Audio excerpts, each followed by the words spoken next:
we start this video, I'm going to show you the ingredients. Here's a list. These are the ingredients, Susan, right? Yep.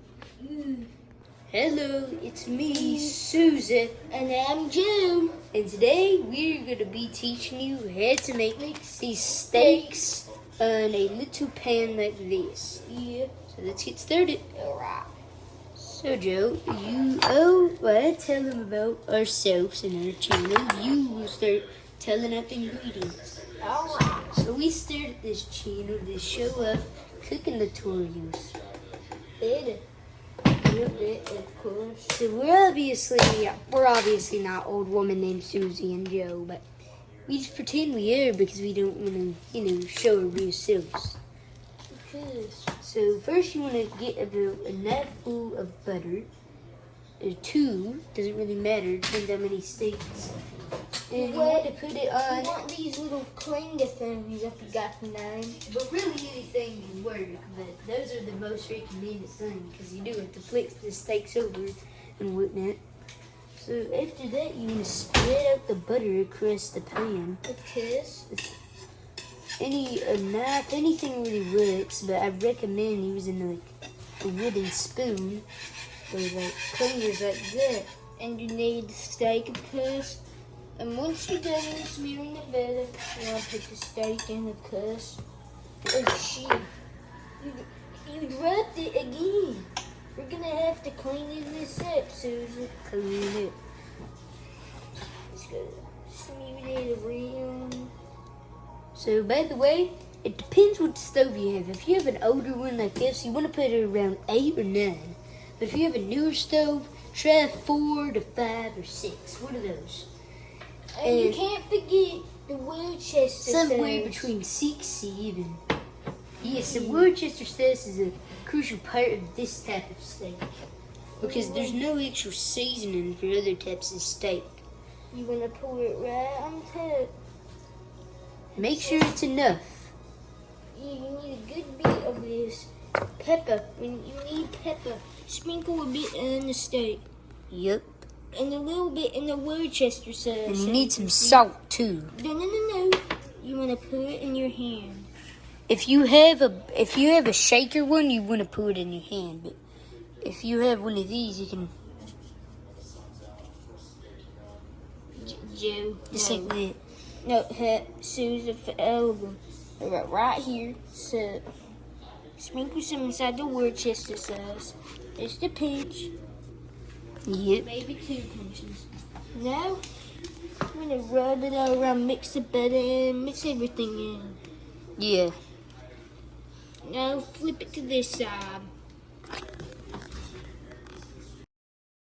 If you like that little time lapse. So after that, you just want to leave it in there until you start mixing it up again. Look at the bottom, it's looking pretty good. Yep. And keep mixing. Comment which tutorial we should do next.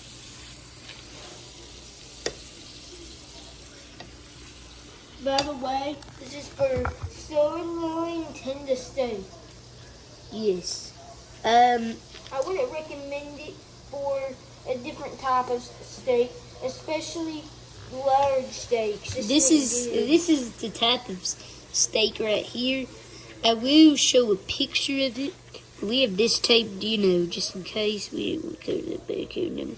So yeah, this is just like if you want the special type of steak we get. Yeah. Move, Mal. This is a Doug Miller. Yeah. Let me show Miller off. This is Miller. You see her in a lot of videos.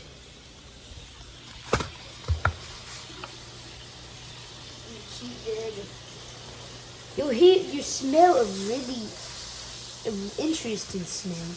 So once it starts getting like this, we're gonna add a little more butter. Just like this. Get that under. Then you want to add a tiny bit more into the sauce. It's the ultimate effect. Don't forget might want to tap just in case you get packed on. Yeah. So as we wait, let's just have what things will call cooking talk. Alright, if you have any questions, Zach, where do I find this steak?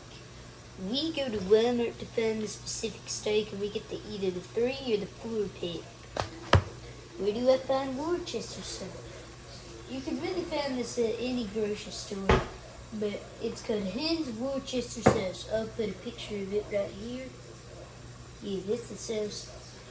And the final question is, does it matter what type of steak you use? Not really, but we really recommend this steak. Not big steaks, but small ones. So yeah, if you have any more questions, leave them in the comment section below.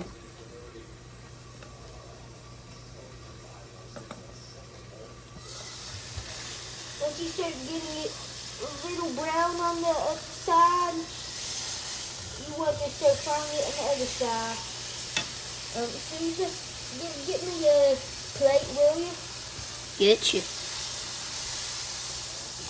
I forgot my whacker. I would get this. Alright, it's all done. You want to wait until it's a little bit of a stiff. It's that kind of stiff. You want it kind of stiff and a little black. So after you get your steak, you just want to cut it up with the steak knife. Perfect medium rare. So depending on what you want it, I recommend medium rare. But depending on how you want it, it's how long you cook it. For a rare steak, you don't cook it as long as we did, or let it soak as long as we did. So yeah, but medium rare is what I recommend. Cutting up your steak into little pieces. Make sure to swallow really good, kids. Because if you don't swallow and chew a lot, then you could choke on steak. So be very careful with steak. Right, here it is. I'll put it. Alright, well, it's time for taste test. Alright, time to try.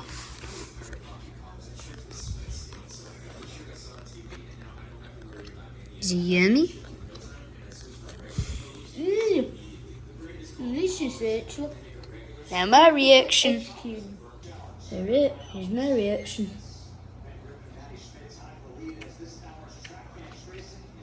Really good. Kush.